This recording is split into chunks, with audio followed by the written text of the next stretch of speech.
எல்லாருக்கும் வணக்கம். நல்லா இருக்கீங்களா? இங்கே பாருங்க, இன்னைக்கு நம்ம எதை பற்றி பேச போகிறோம்னா இதுவும் எல்லாருக்கும் தெரிஞ்ச ஒன்று தான். இது பார்த்தீங்கன்னா கடுக்காய் சொல்லுவாங்க. இங்கே பாருங்க, கடுக்காய். இந்த கடுக்காயானது எதுக்காக பயன்படுத்துறதுன்னா, இதுவே சொல்லுவாங்க, எதில் பார்க்கடலை கடையும் போது அமிர்தம் கிடைச்சிதான் சொல்லுவாங்க. தேவர்களுக்கெல்லாம் அமிர்தமும் அசுரர்களுக்கு ஆழகால விஷமும் கிடைச்சது அப்படின்னு சொல்கிற மாதிரி, இந்த தேவர்களுக்கு கிடைக்கப்பட்ட அமிர்தமானது அந்த அமிர்தத்துக்கு சமமானது தான் இந்த கடுக்காய். உங்களுக்கு எல்லாருக்கும் பிடிச்சிருந்தா இதை கேளுங்க. இதோட விளக்கத்தை நான் தெரிவிக்கிறேன், தெளிவான விளக்கத்தை நான் தெரிவிக்கிறேன். அந்த மாதிரி பிடிக்கலைன்னா அதை பற்றி கவலை இல்லை, வேண்டாம், பார்க்க வேண்டாம். ஏன் இதை பிடிக்கணுன்றதுக்காக நான் ஏன் சொல்கிறேன்னு சொன்னால், எல்லாரும் தெரிஞ்சுக்கணுன்றதுக்காக தான்.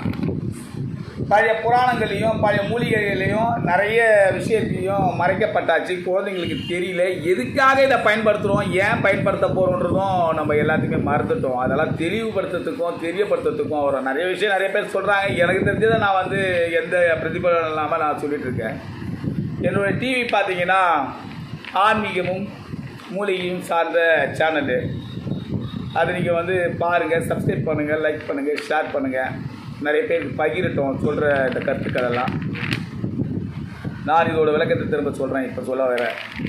அந்த மாதிரி தேவர்களுக்கு கிடைக்கப்பட்ட அமிர்தத்துக்கு சமோனி ஏண்டா இதை நான் சொல்கிறேன்னு சொன்னால், ஏன் இவன் இதை போய் அமிர்தம் சொல்கிறான் அப்படின்னு சொல்கிறத பாருங்கள். ஏன்னா மூலிகையை பற்றி சொல்லும் போது கொஞ்சம் நேரம் ஆக தான் செய்யும், ஏற்கனவே சொன்ன மாதிரி. ஆனால் உடனே ஷார்ட்டாக சொல்லிட்டா எதுவுமே புரிஞ்சிக்க முடியாது. புரிக்கக்கூடிய ஆற்றலும் எல்லாருக்கும் அந்த அளவுக்கு இருக்காது. நேரம் கிடைக்கும் போது பாருங்கள். திரும்ப சொல்கிறேன், ஏன் இது அமிர்தத்துக்கு சமமான இந்த கடுக்காயை ஈடுபடுத்தி சொல்கிறேன்னு சொன்னால், இந்த கடுக்காய்ன்றது பழைய காலத்திலலாம் பார்த்தீங்கன்னா ராஜாக்கள் காலத்திலேயே இந்த கடுக்காயை ஊற வச்சு கிட்டத்தட்ட ஒரு 40 நாள் 50 நாள் ஊற வச்சு இதுலேருந்து கிடைக்கக்கூடிய அந்த சாராயம் காய்ச்சி சொட்டாக எடுத்தாங்க பார்த்தீங்களா?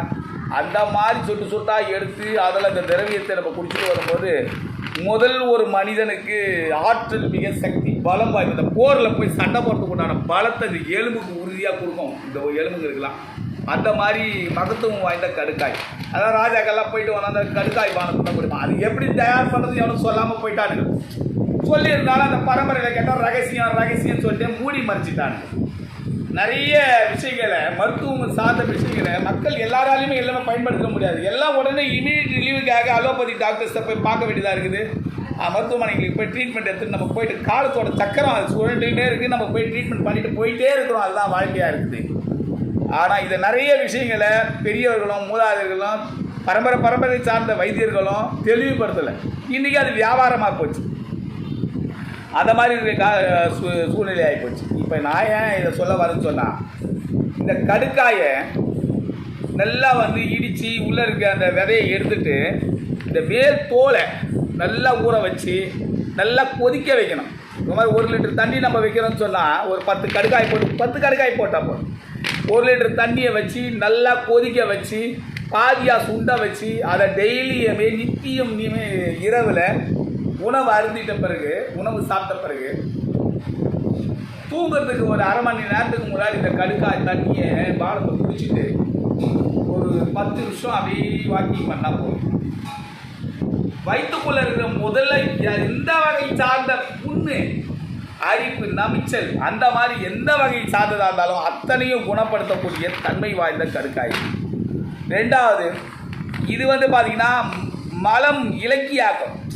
மோஷன் டைட்டாக போகுதுன்னு சொன்னால் அந்த மாதிரி ஆளுங்களுக்கு எடுத்த உடனே கடுக்காய் தண்ணி குடிச்சிட்டேன் மலம் இலகலை அப்படின்னு சொல்லுவாங்க. ஒரே நாளில் பண்ணிட்டேன் அப்படின்னு சொல்கிறது கிடையாது. எதுவுமே ஒரு நாளில் உணர முடியாது, ஒரு நாளில் பயன்படுத்திக்க முடியாது. அதுதான் ஏற்கனவே சொன்ன மாதிரி ஏன் ஒரு மண்டலம் சாப்பிட்ணுன்னு சொன்னால், மண்டலமானது நிர்ணயிக்கப்பட்டது இல்லை. அப்படியாவது இது உடம்புல ஏற்றுக்கோன்றது தான். அதுக்காக தான் இதை பற்றி நம்ம சொல்கிறோம். நம்ம அந்த மாதிரி டெய்லியுமே சாப்பிட்டு வந்தோம்னா முதல்ல இந்த எலும்பு உறுதியாகும். எல்லாருக்கும் தேய்மான ஜாயிண்ட் பெயின் பார்த்தீங்கன்னா நடக்க முடியாமல் காலும் கையும் முட்டியும் வச்சுக்கின்னு ரொம்ப கஷ்டப்பட்டு நிறைய பேர் இன்றைக்கி இருக்கிறாங்க. அதுக்கு உண்டானது என்னன்னு சொன்னால், நம்ம இந்த கடுக்காய் தண்ணியை கொதிக்க வச்சு குடித்தோம்னா அந்த மாதிரி இருக்கும். ஆனால் சுண்டை வச்சு பாதியாக்கி குடிங்க. சும்மாலாம் பவுடர் வாங்கி சுடுதலில் கலக்கி குடிச்சிட்டேன் டெய்லியுமே குடிச்சிட்டு வரேன், சுடு தண்ணியில் கடுக்காயோட பவுடர், இது சப்போஸ் உடைக்க முடியல, ரொம்ப ப்ராசஸ்ஸு வேலையாக இருக்குது அப்படின்னு சொன்னால் நாட்டு மருந்து கடையில் போய்ட்டு கடுக்காய் பவுட்ரு வாங்கிங்க, அதை ஒரு ஸ்பூன் அளவுக்கு போட்டு கொதிக்க வச்சு குடிங்க. கொதிக்க வச்சு தான் குடிக்கணும். கேட்டால் சுடு தண்ணியில் கலக்கி குடிங்கன்னு சொல்லியே ஈஸியான வேலையாக போயிடுது. அதனால் கலக்கி குடிக்கிறதுனால அந்த அளவுக்கு பயனடைய முடியாது. 50% பயனடையலாம். முழுமையாக 100% பயனடையணும்னா நல்லா கொதிக்க வைங்க. கொதிக்க வச்சு பாதியாக சுண்ட வச்சு அதோட தன்மை மாறும். தட்டு போட்டு மூடுங்க. அதோட நீராவியை வெளியில் விடாதீங்க. அது திரும்ப சொட்டி அது உள்ளே சேரட்டும், அப்படியே ஆறட்டும். ஆறின பிறகு குடிங்க. இப்படி குடிச்சுட்டு வாங்க. எலும்பி வியாதிக்கு சொன்னேன், வயிற்றில் இருக்க புண்ணை ஆற்ற சொன்னேன், மலை இலக்கிய சொன்னேன். இது இன்னொரு மதத்துக்கும் தரும். மொத்த நாடி நரம்பு நாணல்கள் அத்தனையும் பலப்படுத்தக்கூடிய தன்மையும் உண்டு. இது ஒன்று.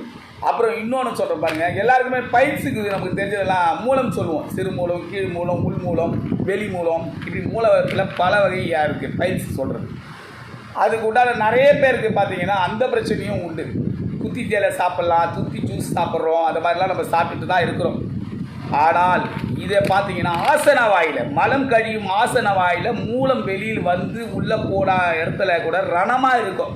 உள் மூலமாக இருக்கட்டும், வெளி மூலமாக இருக்கட்டும், அந்த இடத்துல ரணம் இருக்கும். அந்த ரணத்துக்கு கூட பாருங்கள், இந்த கடுக்காயோட தண்ணியை கொதிக்க வச்சு அந்த இடத்துல அந்த தண்ணீர் வெதுவெதுப்பான தண்ணீர் எடுத்து போய்ட்டு அந்த ஆசன வாயை கழுவணும்னு சொன்னால் டெய்லி கழுவிட்டு வந்தோம்னா, இந்த தண்ணியில் கழுவிட்டு ஃபஸ்ட்டு சாதா தண்ணி ஊற்றி கழுவக்கூடாது. டெய்லி அதை யூஸ் பண்ணிட்டு நம்ம தொட்டு அலுமிட்டு வந்தோம்னா அந்த உள்ளே இருக்கிற ரணமானது, புண்ணானது ஆறும். வயிற்றுக்குள்ளேயும் அந்த மூலமானது சரிப்படுத்தக்கூடிய தன்மை உண்டு. இந்த கடுக்காய்க்கும் ஒரு தன்மை உண்டு. இதெல்லாம் நிறைய பேருக்கு தெரியாது. கடுக்காய்க்கு மூலத்தை சரிப்படுத்தக்கூடிய தன்மையும் உண்டுன்னு தெரியாது. அதனால் கடுக்காய் இது சொல்லிகிட்டே போனால் அது கடுக்காயோட மகத்துவம் நிறைய இருக்குது. அதனால் நம்ம சொல்கிறதுக்கு டைம் பத்தாது. நான் திரும்ப நீங்கள் யாராவது கமெண்ட் பாக்ஸுக்கு தெரிவிச்சிருந்தா கடுக்காய் இன்னும் எதுக்கெல்லாம் பயன்படுத்தலாம் தெரிவிச்சிருந்தா அது சம்மந்தமாக வீடியோ நான் திரும்ப போடுறேன். அதனால் எல்லாருக்கும் நன்றி. என் வீடியோ பார்த்ததுக்கு வாழ்த்துக்கள். எல்லாருமே நல்லா இருங்க. சந்தோஷம்.